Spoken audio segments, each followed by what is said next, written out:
Hello friends, welcome back to our YouTube channel Gyan Mattika. तो ये हमारी लेक्चर बूस्टर सीरीज नंबर 5 है। तो शुरू करते हैं वोकैबुलरी से।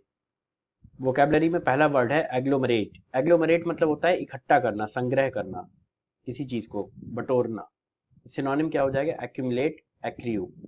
एंटोनिम क्या हो जाएगा? स्पेंड, स्क्वांडर। स्क्वांडर मतलब फिजूल खर्ची करना।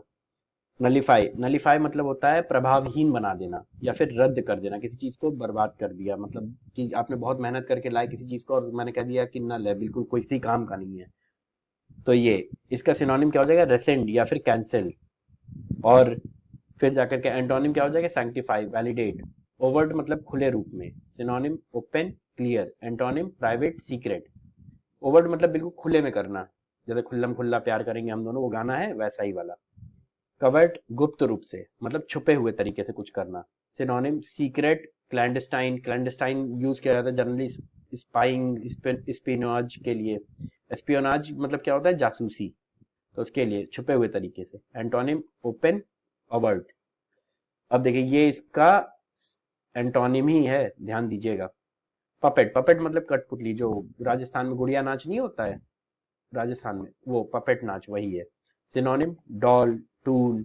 Antonym being, entity. अब देखिए दोनों का एक ही मतलब नहीं होता, डॉल अलग चीज होती है, पपेट अलग होता है। पपेट में धागे होते हैं, ठीक, स्ट्रिंग्स होती हैं, स्ट्रिंग जिनसे गुड़िया को नचाया जाता है, लेकिन डॉल में नहीं होती। जरूरी नहीं है कि डॉल में हो, तो इसलिए दोनों एकदम सेम चीज नहीं होती है, बस इसके जैसा एक वर्ड है डॉल, ठीक।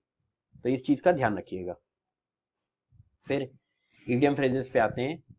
एट द 11th आवर मतलब एकदम अंतिम समय में, कोई काम एकदम आखिरी समय पे किया गया, जब बस टाइम पूरा ही होने वाला था, उससे जस्ट थोड़ी देर पहले कर दिया गया।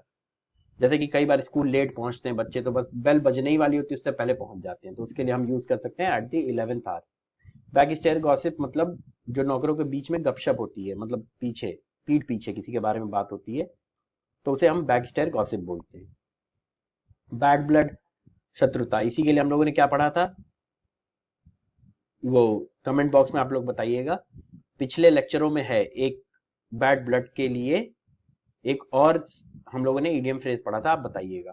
बैग एंड बैगेज मतलब बोरिया बिस्तर समेत, जैसे कहीं बैग एंड बैगेज लेके आप कहीं निकल गए। बेकर्स डजन, अब देखिए ये एक डजन में नॉर्मली कितने होते हैं? 12। डजन जो वर्ड है इसका मतलब नॉर्मली 12 होता है, लेकिन बेकर्स डजन जब बोला जाए तो गिनती में 13 नंबर की बात करी जाती है। तो जैसे कोई केक बनाना है, उसमें 12 अंडे लगेंगे, लेकिन बेकर्स डजन में क्या हो जाता है? वो 13 अंडे डालेगा, ठीक। तो इस चीज को ध्यान में रखिएगा। अब वन वर्ड सब्स्टिट्यूशन पे आते हैं। ऑल्ट्रिस्ट, ऑल्ट्रिस्ट मतलब क्या होता है? जो दूसरों की भलाई के लिए काम करता है, वेलफेयर के लिए, दूसरों की भलाई में पूरा जिंदगी बिता देता है, उसे कहते हैं वेलफेयर, ऑल्ट्रिस्ट। इसका एक दूसरा वर्ड भी होता है फिलेंथ्रोपिस्ट। फिलेंथ्रोपिस्ट भी होता है, जैसे कि हमारे टाटा हैं और अंबानी नहीं है, ठीक। तो फिलेंथ्रोपिस्ट क्या होता है? वो पैसे से भी दान करता है, तो उसे बहुत दानी, मतलब जैसे दानी वर्ड यूज किया जाता है, तो उस तरीके, जैसे कर्ण था हमारा, महाभारत में कर्ण था, तो वही वो कर्ण जो था, वो हमारा क्या था? वो हमारा फिलेंथ्रोपिस्ट था। उसी तरीके से ऑल्ट्रोइस्ट, परोपकारी होता है इसका मतलब, ठीक। एमेच्योर मतलब क्या होता है? जिसके जो एक्सपर्ट नहीं है, एक्सपर्ट का जस्ट उल्टा होता है, ये जो एक्सपर्ट नहीं है उसे हम क्या बोलेंगे? Amateur, amateur. एम्बेसडर, एम्बेसडर देखिए पहले एक कार आती थी, अब एम्बेसडर का एक्चुअली मीनिंग क्या होता है कि एक देश से दूसरे देश में अपना एक व्यक्ति विशेष भेजा जाता है, उसे हम एम्बेसडर बोलते हैं कि ये हमारे देश का प्रतिनिधित्व करता है। तो प्रतिनिधि होता है इसका एक्चुअल हिंदी वर्ड। एम्बीडेक्स्ट्रस मतलब जो दोनों हाथों से लिख सकता है। एम्बी जहां भी लगाओ तो वहां पर दोनों की पॉसिबिलिटी की बात होती है, दो पॉसिबिलिटीज होती है। तो जो दोनों हाथों से लिख सकता है, कि दाएं से भी लिख सकता है, बाएं से भी लिख सकता है, उसे बोलते हैं एम्बीडेक्स्ट्रस।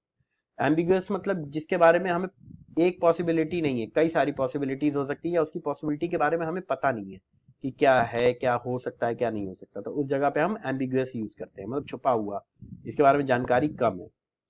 तो आज का लेक्चर यहीं पे समाप्त होता है। अगर आपको ये वीडियो अच्छा लगा तो इसे लाइक करिए, कमेंट करिए, शेयर करिए अपने दोस्तों के साथ, सब्सक्राइब करिए चैनल को और बेल आइकन दबा दीजिए ताकि आप नोटिफाई हो जाए जब भी कोई नया वीडियो आए। Thank you.